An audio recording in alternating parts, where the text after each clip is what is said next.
Hi, everyone, and it's a real honor to be here once again and to take part in this festival that I've had the real honor to be speaking to this wonderful community that both Patrice and I have really developed wonderful friendships in. So I'm here, as Jack indicated, speaking for Physicians for Social Responsibility, and as this slide indicates, we work to protect human life from the gravest threats to health and survival. And we won the Nobel, we shared the Nobel Peace Prize in 1985 with the International Physicians for the Prevention of Nuclear War, at that time dealing with the really grave situation with the then Soviet Union, which unfortunately we're seeing the sequelae now in terms of our current context.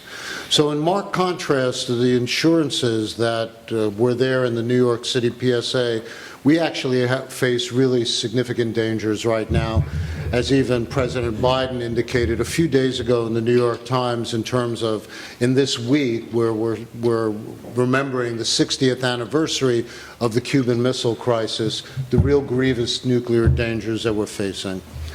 And as the New York Times opined not too long ago, the world can still be destroyed in a flash, as we well recognize with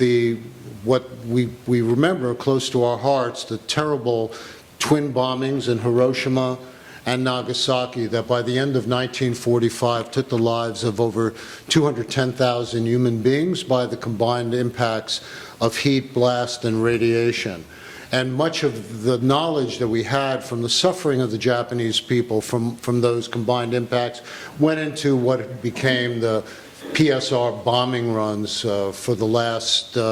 half a century. And in contrast to the assurances, you got that from the New York City Department of Emergency Preparedness, this is more like what I recall, and I'm sure many of you, in the duck and cover times of the 1950s and 1960s, where we would get under the desk and some people would say, kiss our asses goodbye. This prompted a worldwide anti-nuclear movement from the 1950s through the present, the campaign for nuclear disarmament. In the prior slide, this is when, and I think I showed this a few years ago, where hundreds of members of the American Public Health Association gathered at the Nevada test site, the site of testing nuclear weapons, to protest nuclear weapons at the time that APHA was located in Las Vegas. And of course, this is all framed as well by the incredible contributions of the people who sailed the Golden Rule and the next years of people protesting nuclear weapons in the Pacific. And it was such an honor, again, to have been here for that 2015 launching of the Golden Rule. Now we're facing a situation where this is the nuclear threats worldwide. There are a total of over 13,000 nuclear weapons, over 90% of them held by the United States and Russia. But as you go down even on the other nuclear powers, which might be harder for you to read, even the case of Pakistan and India, which themselves have less than 300 nuclear warheads between them, can give a situation such as this. This slide and the next one are slides from Dr. Chawla of the Indian Doctors for Peace and Development, who kindly gave me these slides about 20 years ago, which indicated that even a nuclear exchange of 50 Hiroshima-sized weapons on either side could lead to anywhere from 16 to 20 million deaths. But what we have learned over the last 2 decades is that not only does that have regional impacts with that much death and destruction, but global impacts in terms of giving us new information on what Carl Sagan 50 years ago modeled with nuclear winter. Doctors Robach and Toon, this being about 10 years ago, have looked at what are the impacts of even a regional nuclear war, an exchange between India and Pakistan, would have on global food supplies. Next slide. Whereby in a regional nuclear war, the incineration of cities on either side of a nuclear exchange like that would lead to such the burning and incineration of cities, leading to so much soot that you would block out sunlight, although ultraviolet radiation could still get through with its carcinogenic effects, whereby you'd have a massive fall in worldwide corn, wheat, and rice production, with an estimated 2 billion people at the risk of severe malnutrition as a result of that. Because of that, we engage with many partners such as Jackie, Global Abolition 2000, Mayors for Peace, for a major campaign about the humanitarian impact of nuclear weapons. And we in PSR, as part of our division of labor within this movement, in particular tried to organize among physicians and other health professionals, whereby the AMA and World Medical Association supported the efforts for nuclear abolition. And all of this culminated in a major popular movement, a real global movement to prohibit nuclear weapons, and went outside of the limited process of the Non-Proliferation Treaty that Jackie will talk more in detail about the travails there. Whereas you could see in 2017, 122 nations voted in favor of this treaty to prohibit nuclear weapons. And for this effort, the International Campaign to Abolish Nuclear Weapons won the Nobel Peace Prize in 2017. And as of the UN meetings within the last 2 months, there are now over 90 nations who have signed this treaty, and 68 have ratified it to put it into force as a global treaty. However, the main problem has been, though, this is clearly the global will to prohibit nuclear weapons because of their intense danger. The nuclear weapon state remain in opposition to this process, and this is despite the fact that, for example, and this opposition started within the Obama administration, despite the fact that there was so much promise when President Obama became president and gave his famous speech in Prague in 2009 calling for a world without nuclear weapons. Nonetheless, even under the Obama administration, was revving up a nuclear weapons modernization project that would cost anywhere from $1.2 trillion to $2 trillion over the course of the 3 decades from the time it was instituted, which is anywhere from $4 to $6 million every hour to spend on these weapons of mass destruction. Clearly stuff that could better go to deal with climate change, to deal with our health crisis, etc. And we saw, building upon this nuclear modernization, that under the Trump administration, we had an accelerated effort to continue to modernize our weapon systems, aimed, as this official said, to spend Russia, China into oblivion to win a nuclear arms race. And in fact, some of the key treaties, for example, the INF, the International Nuclear Forces Treaty, that was a major victory when Gorbachev and Reagan met and helped cool out the tensions and led to the end of the Cold War. We've even upended that treaty because of our desire to counter Russia and particularly China as a rising power. And to date, although we're focused certainly on in many ways on the imminent dangers coming out of the Ukraine, we continue to fuel the fires in our confrontation with China. Witness Speaker Pelosi's visit to Taiwan a few months ago, and as this New York Times article indicates, we're conceiving of stuffing Taiwan with arms, which could lead to another flashpoint for nuclear war. Of course, as this op-ed that came from 2 of our PSR leaders in the San Francisco Chronicle a few months ago have really focused on the intense dangers that our speakers will also be addressing on how a nuclear disaster in Ukraine can bring a war to our doorsteps at a moment's notice, not just from the confrontation as we normally think about a nuclear weapons exchange, but also the increasing dangers of nuclear power facilities in areas of warfare, as we've seen with the intense dangers of the Zaporizhzhia facilities and other nuclear power facilities that are in the fire zone. And as well, returning, of course, to the dangers of a nuclear exchange, we have said that the headline is clipped off here,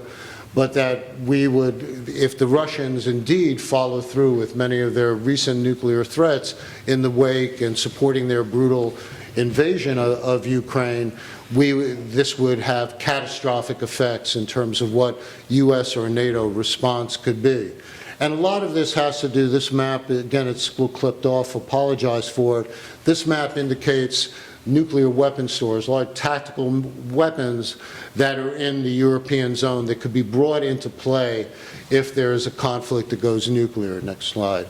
And although this is, can't see the headline here, I apologize, but it's, the headline is indicating this is from some of our PSR leaders in op-ed as well, to say that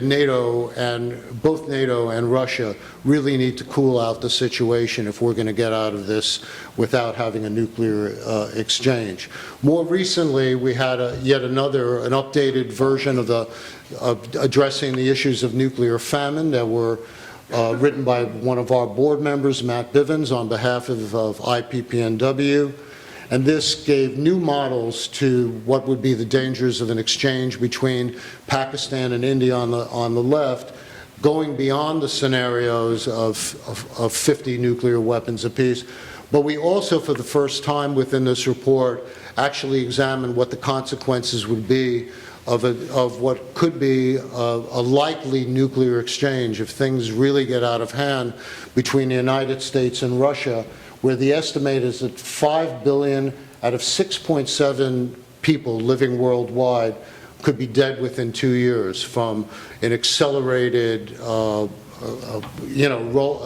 accelerated result of the famine, from even more sunlight being blocked out and the consequences for food production. As a result of this, we've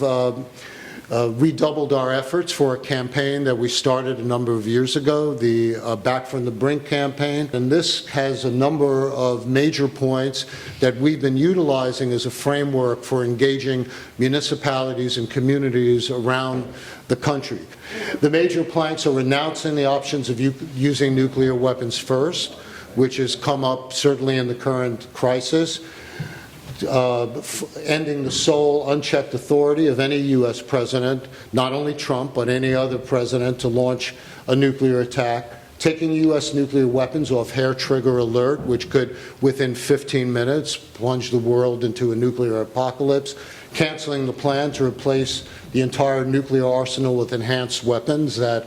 anywhere up to $2 trillion over 30 years type of budgeting, and to actively pursue a verifiable agreement among nuclear-armed states to eliminate their nuclear arsenals. This could be, a model could be a nuclear weapons convention, or it could be an enforced treaty to prohibit nuclear weapons. And next slide, please. We had success in 2018 in getting such a resolution passed by the San Francisco Board of Soups. Soon after that followed a joint declaration of both the California Assembly and the Senate, and right here in this hometown, and I want to congratulate the organizers here for your successful resolution in both the Eureka and Arcata City Councils for Back from the Brink. This was also uptake by the U.S. Conference of Mayors. Again, want to thank Jackie for her incredible work with Mayors for Peace in engaging the U.S. Conference of Mayors, and also which took a significant stand against the military budgets that are upending their ability to serve their people. In the American Public Health Association, where both Patrice and I work within the APHA Peace Caucus, this is the oldest and largest public health association in the world, adopted a resolution also embracing all of the planks of the Back from the Brink campaign in 2020. And more recently, we've been grappling with the political issues that we need to face in terms of, we're doing these resolutions and many supportive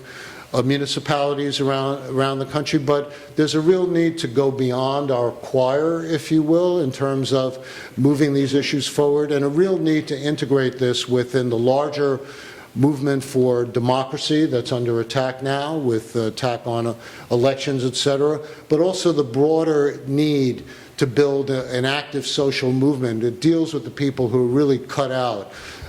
particularly enhanced by the experiences under COVID in terms of being able to have health care, to be able to have, you know, a basic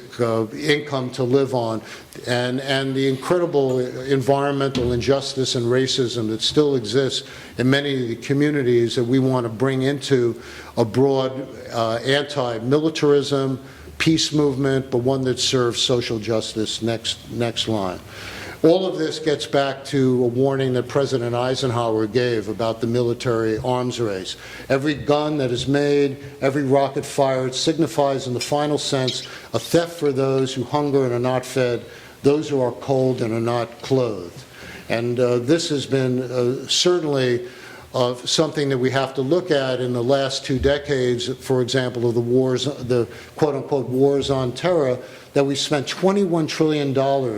over the last 20 years, according to this report from the Institute for Policy Studies. The